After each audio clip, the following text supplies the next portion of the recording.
Good morning, good afternoon, and good evening. Welcome to BWTM News and Entertainment. We have a very special guest all the way from Texas joining us once again.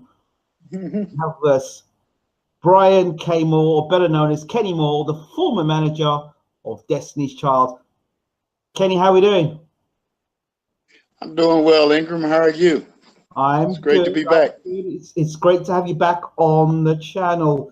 God, there's so much for us to talk about. I mean, where do I begin with this? Well, first, I think the last time we spoke, as we were ending our interview, news came through from the world of Hollywood that Prince had passed away. So it was quite a shock at the time. Your thoughts? Oh, it definitely was, and it was a great loss.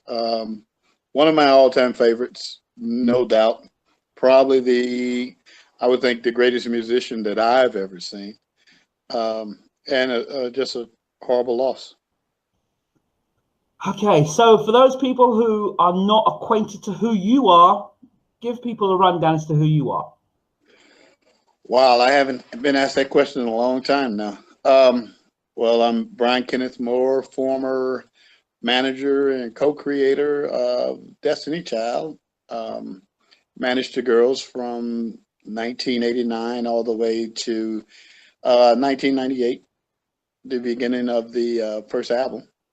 And then I went off into technology and did some things. And as things would turn out, I happened to return to kind of try to tell the story that was omitted, the Andretta Tillman story. And I wrote 2 books now, and we just finished and released a documentary on Amazon Direct. So we got some big things coming. Looking forward to, we're starting to shop the screenplay now for to do the movie. So, we're very excited about that. Now, there are many question marks because according to Matthew Knowles, he ran the ship. He was the reason why Destiny's Child was or is the way they are today.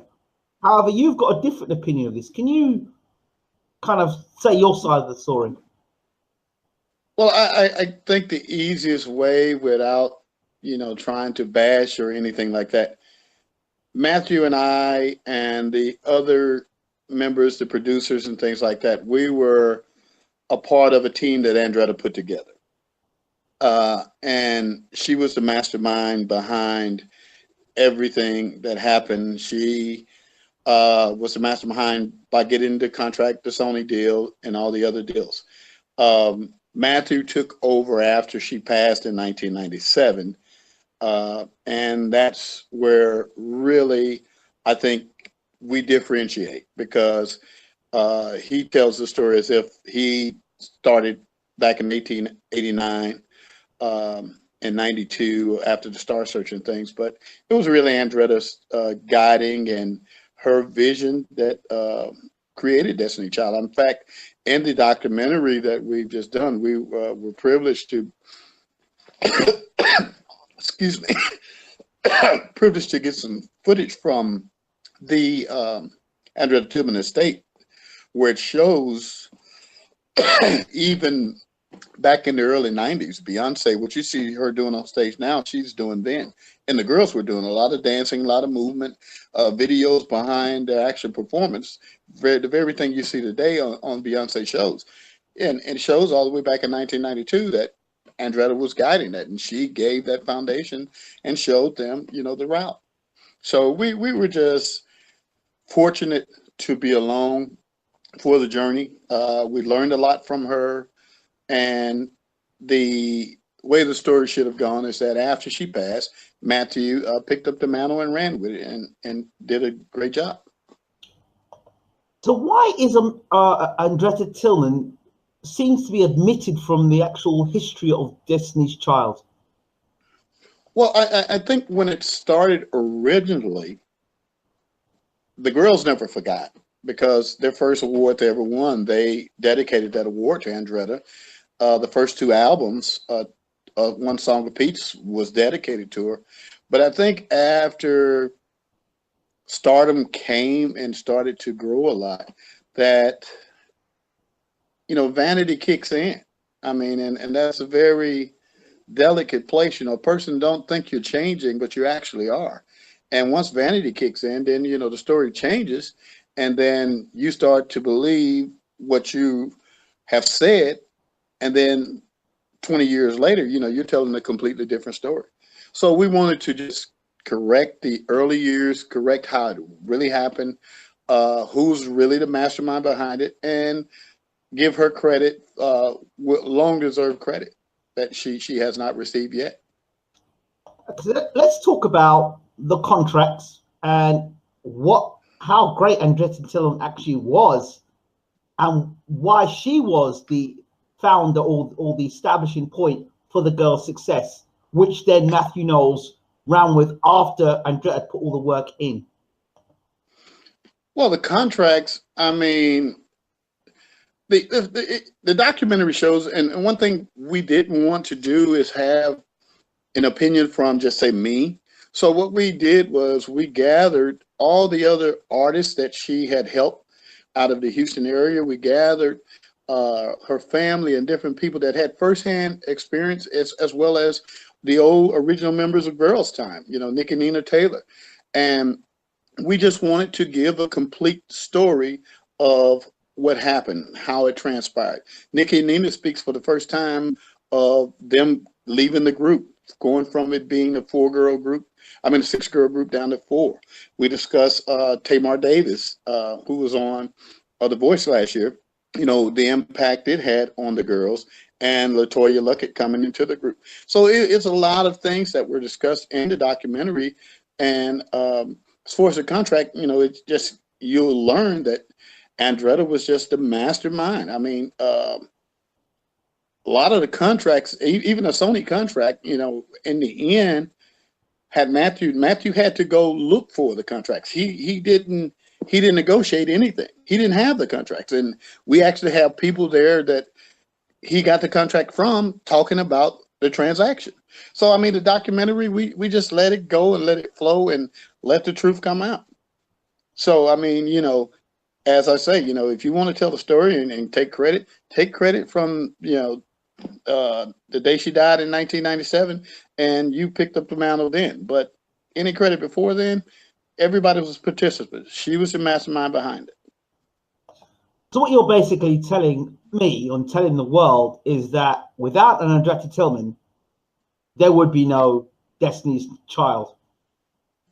What I'm telling you is, without an Andretta Tillman, there would not be a Beyonce nor a Destiny Child. There may have been a Beyonce Knowles as a solo artist, struggling coming up through Houston. But without Andretta's money, without Andretta know-how, without Andretta connections, we wouldn't have got anywhere. You know, I mean, the fact the girls, there was a larger group that was created before Andretta even came in. And because the managers, Deb and Denise, that they didn't have the wherewithal to take them any further, Andretta then formed it now to a 6-girl group, to where she had an idea how to make it happen. And she made it happen. I mean, from Star Search to everything. I mean, we recorded, a lot of people didn't know, we recorded an entire album even before the first album, the No album, and on Andretta's dime. Wow. So again, I keep going back to what Matthew said and trying to bring it back to the documentary. Matthew said, he was quoted in saying that Beyoncé was in the fold, but then he felt he had to get into the fold and get involved, and he went and researched, and then that's how he got into the music industry, and he went to college or he went to university and he studied, and that's how he got into the music industry. Your take on things from what you saw? Well, the only college I went to, I'm going to put it this way. When I came in, Andretta said, if I'm going to manage with them, I needed to learn the industry. So she gave me a book, Music Industry 101, and said, go learn it. And from what I know, she did the same thing when Matthew kind of forced his way in, using Beyonce as leverage or taking her out of the group as leverage. She passed that on to him. And, you know, it was nothing for him to come by every day to try to see paperwork and see who she's talking to and things of that nature. I mean, it got so bad that she actually had to get an assistant that lived outside her house to keep paperwork and everything. So that's why Matthew never had any paperwork until she passed. Wow. So, I mean, see, here it's easy when you've got the propaganda machine behind you, you told the story and everybody believes it. But, the fact, if you're the manager and you controlling all this thing, I had to master recordings or had access to them. He had to come and the no, master recordings, he had to get them from me. Then the actual contract that the girls had with Sony was given to him by, another player that talks about it in the documentary. So, I mean, it's a lot of things that are just the facts. I mean, it's nothing good. I was asked last night in another interview how I felt about Beyonce. I was like, that's my baby. I love Beyonce. I love all my girls. I mean, what happened with grown people had nothing to do with our love or lack of love for each other and what we accomplish. So, it's just telling, like I said, the Andretta piece. And now, life has totally changed and we just take it as it comes. How does Andretta Tillman's family feel that she has almost been snubbed and wiped out of Destiny Child's sort of like history, even though we know that the history is that the celebration of Andretta Tillman should be so much more, but Matthew Knowles is getting that celebration. Right. Well, the one thing by being the executive producer of the documentary, I did not want, these people have been silent for 20 years. They haven't been able to tell their sister story. Nikki and Nina wasn't able to tell their story. Flodge wasn't able to tell their story. Super producer Corey Moe, nobody knew that Andretta was the mastermind behind his success. Gospel great Kathy Taylor, so she had a whole stable. And, we even have the story of our group Taste being in the actual studio, and right across the hall is H-Town. And, the story of Luke Campbell coming, trying to make a decision on which one of the groups he was going to take, So, I mean, it's just a lot of history in the documentary that we wanted to concentrate on. And we just wanted to, give those voices that had never been heard an opportunity to speak. And so that's what we did. Now, again, media is very powerful. The story is that Destiny's Child is Beyonce and then those other girls. What's your opinion on this? Destiny Child is all the girls. They were a family. I mean, Beyonce got better because the other girls that they pushed her. There was to me in the early days, Nikki Taylor was by far the best dancer in the group, but she was what Beyonce needed to push her to perfect her craft in the dance. And so they pushed each other. I mean, you're talking about a sisterhood, a tight-knit family that, did everything together. So where Beyonce is now is a direct result of the tutelage and the learning that she went through. Yes, her mom and daddy played a part. Andretta played a key part, and the girls played a part in driving her to become the queen. Okay. You can't have one without the others. I'll use Joe Jackson phrase. There can't be a Michael Jackson without the Jackson 5. So there can't be a Beyonce Knowles without Destiny Child. Well, according to Matthew Knowles, once again, Matthew Knowles has made a quote and said, well, basically, the reason why Beyonce is as successful as she is because she's light-skinned. And he used examples like Rihanna and Mariah Carey, Nicki Minaj as black women who are lighter skinned and they're favored more in the pop industry. What's your thoughts about that? Wow. Well, now I'll say this, I'm not going to, through history, if you look at the African American artists, most of your successful artists were fairer skinned because it was more easier for the crossover to happen. But then you do have your exceptions of the Otis Reddings and people like that their voice and the Al Greens just transcended, and Aretha even, that transcended the, I would say, semi-prejudice of listening to those artists. As far as, I can't agree with him that because she's light-skinned, that B's talent was, B was a beast at 9. You had a 9-year-old girl that literally, we're in the studio and can go note for note for Michael Jackson, to the letter. And you're sitting there watching her, and it's effortless. So to downplay their talent based on their skin color, I can't agree with that. The girl is fabulous. She's, she earned her way. She paid her way, and so somebody to say something like that, to discredit her hard effort and all the girls' effort, I don't agree with that. But then people would say, okay, Kenny, fair enough. But Michelle Williams and Kelly Rowland are not celebrated in the same way that Beyonce is. Is that down to colorism? I think that's down to who had the better songs. If Kelly had those type songs, those type hits, she was celebrated. I mean, the hit Kelly had with Nelly was no slouch. Now, she was celebrated and it carried over. So, I mean, it's just a matter of Beyonce having the craft of being able to write their songs and deliver them. And, Kelly and Michelle, Kelly never had that pressure. B had the pressure from the beginning. Kelly had the pressure to just make sure her harmony was tight and she didn't cross them 2 feet that she had and mess up the dance routines. That was Kelly hang up. And then you grab the mic every now and then once Tamar left. Now, Kelly, you get up front some. That was it. B always had the hammer.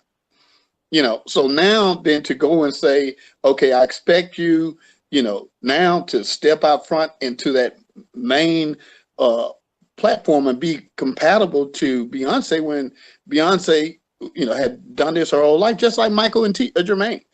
Jermaine had great hits. All the Jacksons had, some decent songs, but Michael had been doing it a lot longer. And so you can't compare the two. Another thing, I know you said to me before that Beyonce wasn't the original lead singer of Destiny's Child. But B was not. B was not she sung lead, but Tamar Davis was the original lead singer. She was the hammer. What happened was when we went to California to the plant and we were in the studio, there was one particular song that she was struggling with. And Beyonce was sitting beside me and she was just like fidgeting. And I was like, look, girl, will you quit moving so much, and Ann had a strict rule, her and Lonnie, the producer, that nobody said anything through a session. But Beyonce would not quit moving. So I'm sitting there like, B, what is wrong with you? What's wrong with you? And so I finally realized, I said, B, can you do it? She's like, yes, sir. And that little squeaky little voice of hers. And I was like, now, B, if I stop this session, they straight finna cuss me out. I said, now, you cannot mess this up. She said, I won't, Uncle. I said, all right. And I leaned over Ann and the cursing started and, I took the abuse. And then I was like, hey, let B do it. Let B do it. And lo and behold, she went in, first take, bam. And I mind you, we had already recorded like 6 songs with Tamar on the lead. All of a sudden, Lonnie, the producer, he started dumping the tracks. Beyonce, go get the lead on this. And so when we went out there as Tamar as the lead singer and Beyonce is the second lead singer accompanying her, we came back with Beyonce, the lead singer, and Tamar doing background. So we had to explain that to the parents that, we left one way, but B took the opportunity and ran. And I mean, you're paying that type of money, you come back with the best you can. And she was the best, and she never relinquished. Okay, let's go through the departures of Destiny's Child, well, before it got to where it is today, or where the 4 girls were at the end. talk to us about the other departures, the people that were together and then got kind of one way or the other, left the group or got dismissed or whatever, and clear up the rumors and hear from your perspective what happened. Okay, so starting with Girls' Time. Yes. So with Tamar, when we came back, what I was just explaining, her mother did not take too kindly to her daughter not being the lead singer. Through conversations and different things that she was still going to get out front. She still didn't want that. So they took it upon themselves to take her out the group. Now, Andretta, being Andretta, was still committed to the girls. So she did a side deal and managed Tamar by herself. So early on, the song when Tamar was singing when she was younger, Andretta submitted Tamar's demo to Prince. So that was the first time Prince had ever heard of Tamar. And, you know, ultimately they got together later on. So that was one thing. Now, the other thing that was never known behind the scene was when Matthew came to become part of management, he knew of the side deal that Andretta had with Tamar. So his pressure was not only that you're going to let me help you manage the girls, you're going to also give me some of the percentages of management you have on Tamar, even after she left the group. So Anne is in a bind. You know, she spent a lot of money. She's got lupus and everything, and we're getting closer. So she agreed. So that was a side contract that Matthew had forced his way in on to actually manage Tamar unknowingly to Tamar. So then next came, LaToya came into the group. So when LaToya came in, her mother Pam came in already once she made the group, wanting LaToya to be able to do more things, not just be a singer in Girls' Time or Destiny Child. She wanted her to act, you know, and Anne and I respected that. But Anne had, the bottom line is, you're either part of it or you're not. So they kind of put the block in. But Pam was always, and I'm going to segue to where it's going, Pam was always going the legal route, trying to see how she could get LaToya to do some acting, because that's what Toya wanted to do as well as sing, which she's doing now, which I'm very proud of that. So once Toya came in, then we got the Elektra deal. Well, Daryl Simmons decided that they only wanted 4 girls. So now Nikki Nina Taylor, who in the documentary talking about this, and I won't elaborate too much, they leave. They're kicked out the group. But Anne, being Anne, didn't want the girls broke up. So she was going to have them, once the girls signed their 4-part deal, the girls would come back and be background singers, dancers. So they would all be back together anyway. So it was ultimately going to be 6 again. Then it's down to 4. We lose the Elektra deal. We do the grassroots deal with Dwayne Wiggins, and it's negotiate the Sony deal. So now we get the Sony deal. Mind you, now when Andretta, here's what I pretty sure happened. When Andretta passed, I leave. Well, you still have Pam here that still wanted to try to find some freedom for LaToya. LaToya and Latavia are close now because they're starting to believe that maybe Matthew is not being unfair. And from there, that same little playing that was okay when Andretta was there, Matthew wouldn't tolerate it. Thus, he kicked him out the group. But because the same little thing that they could get away with when Ann was there, because she would calm it down. Okay, Pam, you can't do this. LaToya won't be able to do that, and that's fine. Have your little argument, whatever. I personally believe that Matthew, that was his opportunity to shake the tree loose and to free B. So he took the opportunity when that card was played again. Now, Matthew has also been quite open and honest about him being a colorist. He says that he only married his wife because he thought she was white. and where he was, where he grew up, he felt that he was influenced by just dating white women or women that have lighter skin. Do you feel that when you're around Matthew Knowles, and I don't know how much you know about his personal life, but do you feel that he was a colorist or was looking at those girls who were of darker skin in any more discriminatory way than B, who was lighter skinned? Well, I said I'm going to be honest. Well, from some of the episodes that I do know of, he did like the fair skinned women. So I'll leave it at that, and from the incidents that I was privy to, he did like a fair skinned woman. I'll say that. Is that being politically correct? No, I'm not being. He liked a light skinned woman. I ain't trying to be politically correct. I'm just telling you the facts. I was just trying to say it proper, but he liked I can go back to my Mississippi roots. He liked the light skinned gal. Yes. So from what I remember. So okay, so now he comes out and talks about colorism. He basically said, like I said, about the Beyoncé thing. He thinks that darker skinned women get, dark skinned black women get a raw deal in the pop music industry. And then he comes out and then produces a new girl band called Blush. Have you seen Blush? Yeah, I sing. And have you noticed that they all are lighter skinned? Well, I don't think their light skin is their issue, me personally. What is it then? Are you going to say talent? Oh, definitely. Oh, listen, lightning strikes very rarely.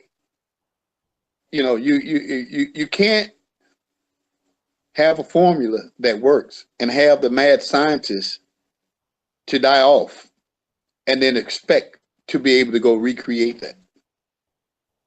So that's why I don't run around trying to manage acts and find the next Beyonce and things of that nature.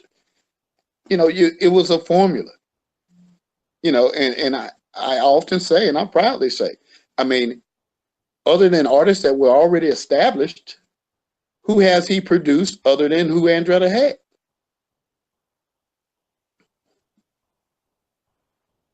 It's a good question. No, that's the question. I mean, if you're going to ask the question, ask the question. Who has he created or produced that were not already established? Yeah, he got the OJs on his label. He had Trinity 357, but they were already established acts. Earth, Wind, and Fire. All these acts already had hits. Who has he created or made things happen for other than what Andretta had already created? So you're suggesting that Blush might not be, he's looking for the next Destiny's Child. Do they have? For my opinion, and working with the girls that I work with Destiny Child and Girls Time, there's nowhere near the talent.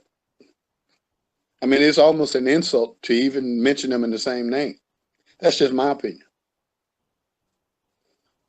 Okay, so I also find it quite ironic because the document is quite recently been released, and Matthew Knowles has popped up once again, and he's talking. He's got a new book out about colorism.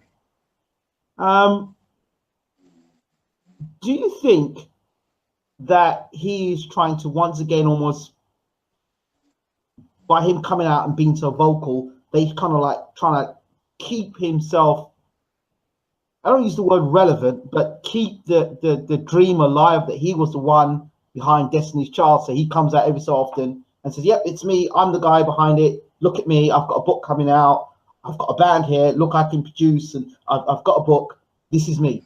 No, Matthew's always been a great marketer. I mean, I'll give him credit where credit is due. He's always been great at marketing.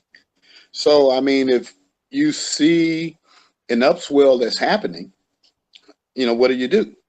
You put a preemptive strike out and you say, okay, hey, while he's picking your pocket over here, look the other way. So when it comes to the documentary or the book, I just feel that there's an effort there to just say, okay, hey, don't look there, look over here. We don't want you to pay attention to what's really going on over there. So but the great thing about it, I mean, I did this out of love and out of a commitment to a friend. So the notoriety and all those different things don't matter. The one thing that I think that has been underestimated was that how well Andretta had taught us. I've been in technology 20 years prior to this, but now I've come out, written 2 books, done a movie, getting ready to do another movie, doing a screenplay, and I hadn't been around the industry in 20 something years. So the learning that she gave us was true. And so if they think it's going away or it's just going to die, it's not going to. It's just going to, one person at a time. You have the masses now, but we'll get a story out. So I don't think twice about it. So what do you think the agenda is, or the strategy or the plan to ensure that this story is suppressed, and that the story that all the dialogue that Matthew Knowles is the man behind Destiny's Child, and let's keep Andretta Tillman quiet, let's not mention that man. Why is that not being taken up by media in the way it should be? Well, I don't know why, but I do know that a lot of the media that over these last 2 years that I've spoken with that wrote the stories or whatever, they're either not with the outlets anymore or doing something else. But found it strange. And I spoke with one young lady and I asked her, after she had left one of the publications that printed, a decent story about us. And it was basically, you either get the story from Beyonce and her camp, or you write something else and you never get anything else. So, and I think her value had gone away. So that's the way I see it. I mean, it came back to me. So, but that really, that really don't matter. I mean, the story's out there. It's there for people to go get and see, and they'll have their own opinion. And and the biggest hurdle I think is that people are so prejudiced that they think that automatically, if it's not coming from Beyonce, it's something bad against her. You're either with us or you're against us, instead of wanting to know, hey, here's the truth of what really happened. So that's kind of where we sit. But like I said, I'm a very spiritual guy, and and in God's time, everything will come into fruition. Do you remember the time when we did the interview and you released the book, it came back that Beyonce was disappointed with reports from the book? How do you respond to that now in 2018? Well, I think if B was I know that probably wasn't true, but David Brewer, the vocal coach, he just released a rather scathing book. And my book, when I wrote it, like I say, it's not about vendetta. It's not about getting back at anybody. It was just, hey guys, here's the lady, and her sacrifices is why you get to celebrate Queen Bee and Destiny Child. That's what, and this is a story that happened. Like I told an interview I did a couple of nights ago, when the Destiny Child story is done, I mean, I've already written the screenplay and we're starting to submit what we have. But I mean, I'm not opposed to Matthew, Beyonce, David Brewer, and the whole clique coming back together and say, okay, hey, here's the story. This is what we're going to tell it. I mean, it's just one collective story. I'm not opposed to that. My only thing is you just can't omit and make up, history. That's my only point. She did what she did. She helped what she helped. I mean, look, a lot of people overlook the fact that when she died, Beyonce said that she's her guardian angel. That was in her writing, her words that she put on the album. So how can she be omitted? How can you not honestly want to examine who this person is? Do you know the reasons why Beyonce eventually sacked Matthew Knowles? Well, there are, so the way the contracts were written back then, the trademark and all that played into the group. So knowing the contracts that I have possession of, when Latavia and Latoya left the group and Matthew, say, brought Michelle in, there was a fourth part. So the reason Destiny Child don't reunite as Destiny Child is because when they reunite as Destiny Child, that fourth dollar goes to Matthew Knowles. Ooh. See, that's one thing. So that's one reason why they're talking about doing a DC3 or, you know, changing the name, because anytime they're together as four, as a three, Matthew gets a dollar. So if it's $4, Michelle won, Beyonce won. Well, you know, B get a lot more, but yeah. If Michelle won, Beyonce won, Kelly won, that fourth member money goes to Matthew. Wow, a lot of people don't know that. Yeah, and they don't. And then the other thing that the documentary talks about is, so Andretta had a contract, a lifetime contract with Destiny Child that was called the Texas Boys contract, which gave her boys a point apiece of whatever revenue Destiny Child made. Now, this was a contract that was in question that supposedly Andretta had signed away on her deathbed. But there are family members and everybody else, because in the trial, the lawsuit of the boys against them, Tina and them could not produce it. And their answer to the judge was they lost it in a move. But now the family members are saying she never signed that contract. So a reunited Destiny Child will, let me say, possibly have some repercussions to that lawsuit coming back as well. So that's the reason why when they talk, I had Kelly Rowland talk about it, they're always tiptoeing around Destiny Child reuniting. That's the real reason behind it then. Well, like I say, B don't want to pay her daddy, I'm sure. Or Jay may not want her to pay her daddy, or whatever, however that works. And then you got the potential of the Tillman estate coming back and disputing that there ever was a contract signed. Okay, right. Now we're going to go and ask a few questions. Some things you read or you see over the internet via YouTube. You're the man who would know best about this. So we're going to call it conspiracy theory, rumors, and the rest. Okay. 1. Kelly Rowland's father is Matthew Knowles. True or false? False. False. Why?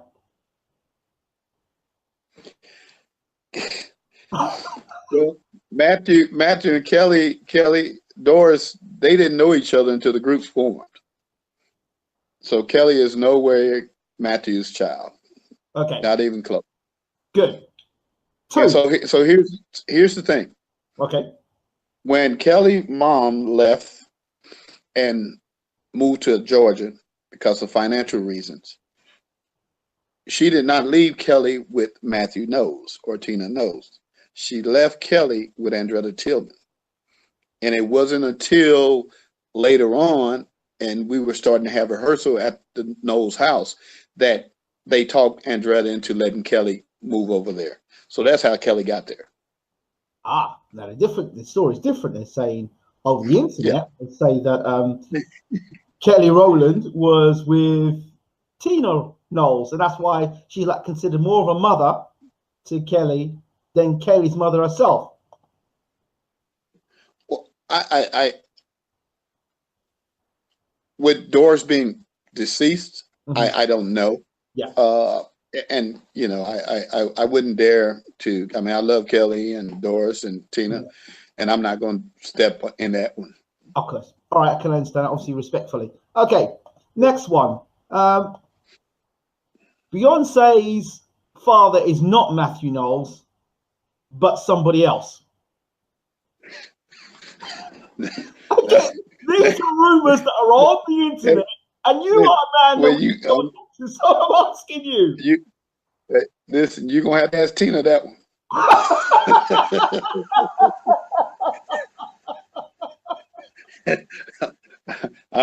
I'm not going down that tree either. I have no idea.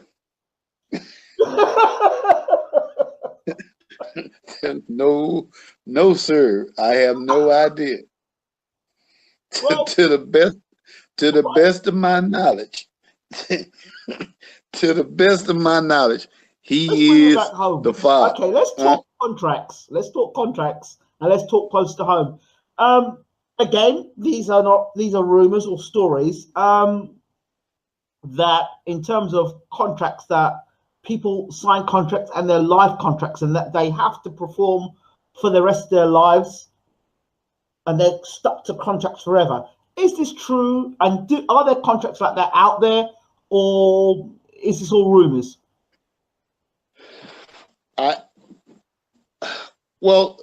I'm sure there are contracts like that. I've never encountered one. We did not operate in that fashion. I mean, the contracts that we had created was either we performed and got the artist what we promised them, or they were free to go after 6 months, a year, something like that. But, you know, if we performed and did everything, the contracts could, of course, be extended as long as we were performing and meeting the terms of the contract, and the artists were getting what they felt they had coming. In terms of the music industry today, particularly with black artists, the hip hop industry, a lot of people say that it's not in our favor anymore. We're singing things and we're saying things that are quite destructive and not a proper representation of how our community should be. What are your thoughts about that? What are you saying? Talking about the music and yes. Well, I mean, now this is me 100%. Okay. Now, what is happening is it's basically the industry is taking over the genre of music. They're telling you because you have like iHeartRadio and things of this nature, you know, and they're going to play who they're going to play, and they're now telling R&B artists that, like a Chris Stapleton or your guy from London, you know, they are what R&B is. You know, people like I was just reading an article last year about Stephanie Mills, where she was complaining, saying that, you know, they won't even play her new songs on the radio, but they'll play Sam Harris, they'll play Chris Stapleton, who's a country singer, that this is R&B. So now the whole thing is they're moving away from, you know, traditional R&B soulful type artists and things of that nature. And, you know, kind of like they did with jazz, when, you know, jazz was more your Herbie Hancock and all that for a minute. Then Noah Jones came in, and then, you know, that kind of trended away and things of that nature. So I think it's truly happening, and you're going to have only your few that, you know, you're going to be able to enjoy, like a Bruno Mars, who's going to Matthew, like Matthew, he's light skinned, but, you know, he's keeping it true to the sound. And that's what the problem is that these artists are not learning how to play music, you know, and if you're a one horse pony, then that's what you're going to be. You know, if you don't know how to create the music and make the music, then, you know, you can't complain that after you have your one hit that they're not playing you on the radio anymore. You got to be able to produce the hits. And, you know, like I was in the interview, I was just like Beyonce. I say, hey, be the truth. Because look, the new song that they're doing with DJ Khaled, and Jay-Z rapped through the whole song. And I'm sitting there and my son said, listen to this.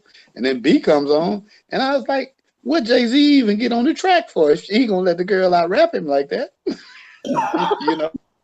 So, you know, I'm like, you know, B's the truth. I mean, and artists got to raise their game. You know, they're not going to play you. You're not going to be that breakthrough artist unless, and then you got the gatekeeper factor too. So the industry is not going to ever let there be another No Limit or all of those little small labels like that popped up and made all that money. That's not going to happen again. So they got their gatekeepers, the Jay-Z's, the P. Diddy's and everything. So when the artists come up, urban artists come up, they grab them, swallow them up, load him on a bunch of with a bunch of other artists where they're ripping his money apart. So a new artist can come and probably have a 10 album song, but he'd have, you know, 8 other people on there. So that's cutting his money down. You know, yeah, he's richer than he was when he first went in, but you know, it's not like you know, back in the day when Prince came and did his old album and he got all the money because he played every instrument and everything. Nobody can do that nowadays. Maybe Bruno. Do you feel it is harder to sell a dark-skinned group than a light-skinned group? And if so, why so? And if you had a dark-skinned group, what would you do? Well, I'll use the analogy of simple. Me growing up, I used the Jackson 5 and the Osmond. The Jackson 5 had roughly 3 albums of nothing but hits. The Osmond had one song, One Bad Apple Don't Spoil a Whole Bunch of Girls. And that sold a lot more than the other album that the Jacksons had. So you got, society is society. You can't change that. And you're going to have your predetermined mindsets anyway, where you're either going to listen or you're not. And see, the great thing about the old days, you could go and take a artist that was blue-black and for those who don't know what blue-black means, is like really black. Yeah, really black, like your curtain back there. You know, you could take a dark-skinned artist, and as long as she could sing or he could sing, it didn't matter, because what they would do, they just put an album cover with flowers on it or something, and then it wasn't until you went to the show who you realized the artist was. Now, because of this ready-baked media, it's like, okay, I want to be on YouTube, I want to be seen, and all this like that. And, you know, people are going to have their prejudice of you or not. They're going to like you if you're Justin Bieber look-alike, or you can have a better voice than Beyonce and be 300 pounds. They're never going to buy you. So, you know, and what would I do? Second question, what would I do if I have a dark-skinned group? I'd do the same thing I had if I had a light-skinned group. Because the bottom line, the music is what's going to win. You know, I wouldn't be in such a hurry to actually put video out, you know, of the actual artist. We had an artist that had like a real bad skin disease, and he could sing his butt off. So we did a video with a little mask and different stuff on him.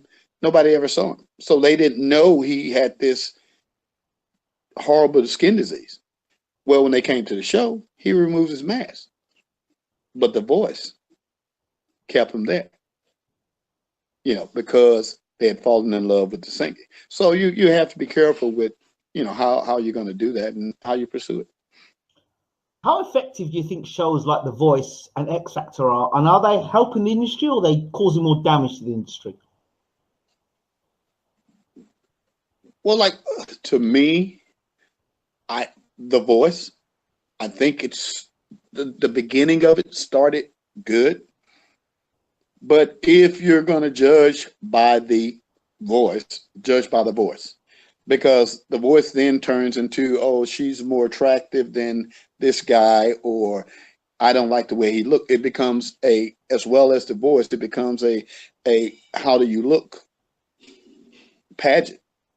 So I think if they would just do the voice, or if a show came, here's somebody an idea, show came where you just do the voice and you never see the artist until it ends.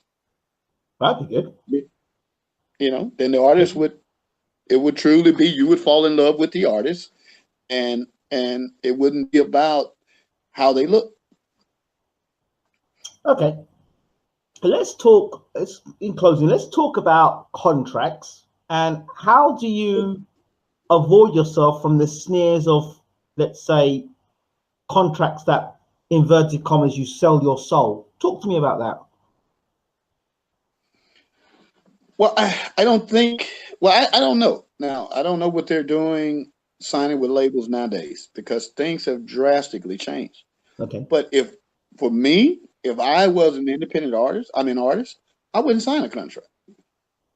I mean, there are too many avenues to, you're going to have to work a little harder and learn a little bit more and do a little bit more, but there's too many avenues to get you out there. You know, you can sell your stuff on iTunes just like Beyonce does. You know, Spotify and all those things. Now, you won't get as much airplay and things until you start to get popular, but I wouldn't sign a contract. Because, I mean, now you think about it, what is the actual labels doing for you now? Because right nowadays, most of the app songs that come out are recorded in home studios. They're then mastered, maybe even online or somewhere. So they got a finished product. So then now they're going to distribute your music when people don't even really buy CDs anymore. They're downloading. And so the same thing that you could do. So what purpose do they serve? And then, other than some promotion? TV and okay. Concerts. Who? TV and concerts. Concerts, once you get on tour, you get a booking agent. That's going to take care of that anyway. So, I mean, artists nowadays, that's why Beyonce and Jay-Z back on the road.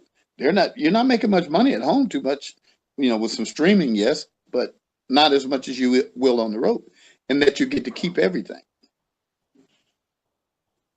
Fair enough. Fair enough.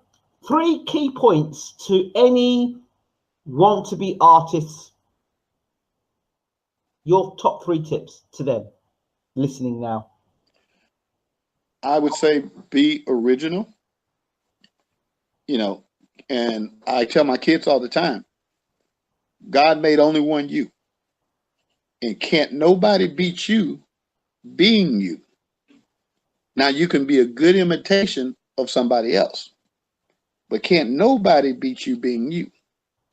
So be original. Secondly, I would say learn. Learn today's system. And, you know, don't be afraid to go learn how to upload your own music to iTunes, how to receive your money or get CDs and different things, CD Baby and all those. Go learn. And most importantly, you know, stay true to the craft. And don't be I would say, a computer musician. So that would be it. In closing, let's talk about the book and the documentary. Okay, so the book, The Making of a Child of Destiny, the Andretta Tillman story, we have it on paperback and it's on hardback. And the hardback has a young Beyonce on the cover, and it's a kid's version because with the adult version, because of the way we were back then, and Andretta, you know, we had a way of work with words. We had to kind of take some of the explicitity out of the actual young adult version. So we did that. Then the documentary, like I say, we just released it a couple weeks ago. getting great reviews on it. You know, I think a lot of people are, you know, were shocked that, you know, they were expecting it to just be another Beyonce type documentary, but we went in detail to tell a lot of truths and dispel a lot of rumors, you know, like the origin of the name Destiny Child, where that came from, and things of that nature. So, okay, and how do people get and to pick up the books and so the book is at Barnes and Noble and all your bookstores, and on Amazon, and the documentary is on. You can stream it on TV on Amazon Direct, or you can buy the DVD. I mean the video. You know, for the DVD version on Amazon, and then we also have it streaming on Vimeo, and we'll be adding it to, you know, Netflix and a couple other outlets soon.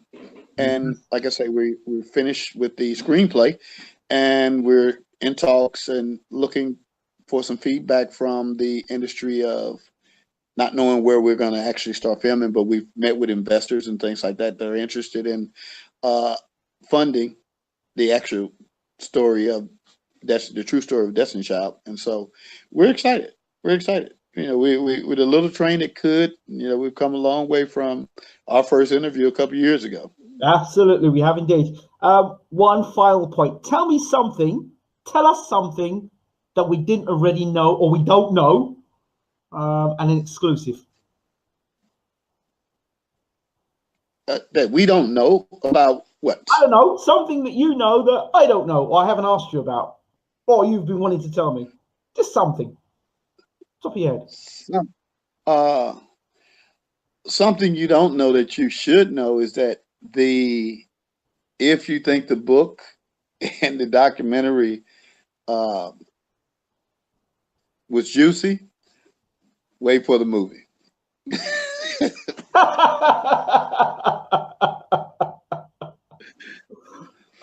Yeah, Kenny Moore. That one, no holds bars. Thank you so much. Thank you once again, Kenny, for a fantastic interview. And you shouldn't wait till once a year to do interviews. You've got to be on more regular. Will do. And I love what you guys are doing with the show, and much kudos to you guys. Thank you so much. Once again, everybody. Thank you. Kenny Moore, thank you so much. Thank you.